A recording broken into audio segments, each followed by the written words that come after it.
Assalamualaikum warahmatullahi wabarakatuh. Baik, pada kesempatan kali ini saya akan membacakan hasil resume materi pertemuan ke-10 yang berjudul Manajemen Kas. Kas merupakan salah satu bagian dari aktiva yang liquid, dipergunakan untuk memenuhi kewajiban finansial perusahaan. Kas juga digunakan untuk membiayai operasi perusahaan sehari-hari maupun pembelian aktiva tetap, memiliki sifat kontinu dan tidak kontinu. Misalnya untuk pembayaran dividen, pajak, angsuran, hutang, dan lain-lain.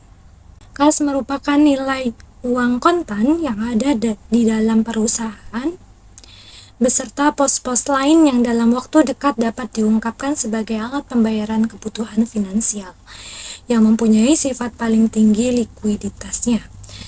Kemudian kas meliputi uang tunai, baik yang ada di tangan perusahaan ataupun yang ada di bank. Cek, demand, deposit, money order, atau kas bond, dan lain-lain. B. Aliran kas. Aliran kas dalam perusahaan merupakan aliran kas masuk dan aliran kas keluar. Aliran kas ada yang kontinu dan ada yang tidak kontinu. Aliran kas masuk kontinu, misalnya hasil dari penjualan produk secara tunai, penerimaan piutang. Aliran kas masuk intermiten, misalnya pendapatan dari penyertaan pemilik perusahaan, penjualan saham, penerimaan kredit dari bank, penjualan aktiva tetap yang tidak terpakai. Kemudian aliran kas keluar kontinu, contohnya yaitu kas untuk pembelian bahan mentah, gaji karyawan. Aliran kas keluar intermiten, misalnya pengeluaran kas untuk pembayaran dividen, bunga, pembayaran angsuran hutang, pembelian kembali saham, pembelian aktiva tetap. Kemudian C. Motif penahanan kas dibagi menjadi 3. Yang pertama, motif transaksi. Kas diperlukan untuk memenuhi kebutuhan transaksi, seperti membayar upah tenaga kerja, membeli bahan baku, dan lain-lain. Kemudian yang kedua, motif berjaga-jaga, yaitu kas diperlukan untuk berjaga-jaga menghadapi ketidakpastian di masa mendatang. Kemudian yang ketiga, motif spekulasi, yaitu kebutuhan kas untuk memperoleh keuntungan karena perubahan harga surat berharga, contohnya investasi surat berharga. Motif penahanan kas di atas menurut pendapat John Maynard Keynes. Kemudian D. Manajemen kas, yaitu pengoptimasian penggunaan kas sebagai aktiva. Hal ini berarti tidak boleh terjadi kegagalan pemakaian kas dan pengawasan terhadap posisi kas. Tujuan dari manajemen kas yaitu ada 2, likuiditas dan earning. Likuiditas manajemen harus secara sadar menjaga likuiditas dan jumlah kas yang harus ada dalam perusahaan. Kemudian earning, tiap pengeluaran perusahaan harus diarahkan untuk mendapatkan kemungkinan hasil yang lebih besar dibandingkan dengan kas yang dikeluarkan. Selain itu, manajemen harus meminta pembayaran dilakukan secara ekonomis. E. Perencanaan kas. Aspek utama perencanaan kas yaitu penyusunan anggaran kas. Manajer harus menyiapkan daftar kegiatan untuk menimbulkan kas atau pembelanjaan dan kegiatan menggunakan kas atau pengoperasian dan penginvestasian, atau membuat proyeksi cash inflow, cash outflow, dan balance atau saldo. Tujuannya yaitu ada 2 yang harus dilakukan. Yang pertama, menentukan sumber penerimaan kas. Kemudian yang kedua, menentukan rencana penggunaan kas. Kemudian F. Sumber kas. Adapun sumbernya yaitu hasil penjualan tunai dan penerimaan piutang, penjualan aktiva tetap, penjualan atau emisi saham atau adanya penambahan modal oleh pemilik, pengeluaran tanda bukti, hutang wesel, hutang obligasi, hutang bank, dan lain-lain.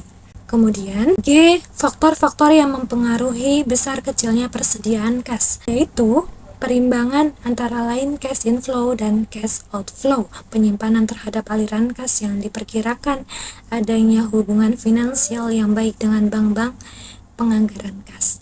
H. Manfaat pokok jumlah kas yang memadai, Adapun manfaatnya itu dibagi menjadi 3. Yang pertama, memanfaatkan potongan harga dalam pembelian barang. Syarat perdagangan seperti 2/10 net 30. Yang kedua, dalam analisa kredit current ratio dan exit test ratio merupakan tolak ukur yang pokok. Perusahaan akan lebih dipercaya oleh bank atau lembaga kredit lainnya. Kemudian yang ketiga, untuk mengambil peluang bisnis sewaktu-waktu untuk menanggulangi keadaan darurat seperti pemogokan, kebakaran, dan lain-lain. Kemudian ini safety level of cash balance, yaitu saldo kas minimum yang perlu dimiliki oleh perusahaan untuk melindungi perusahaan dari resiko kesalahan-kesalahan saldo kas. Safety level of cash balance sebaiknya ditetapkan untuk periode normal dan periode puncak. Periode puncak adalah periode di mana kebutuhan akan kas memuncak. Kemudian rumusnya yaitu jumlah hari yang diinginkan dikali dengan rata-rata harian pengeluaran kas. Kemudian J kas minimum.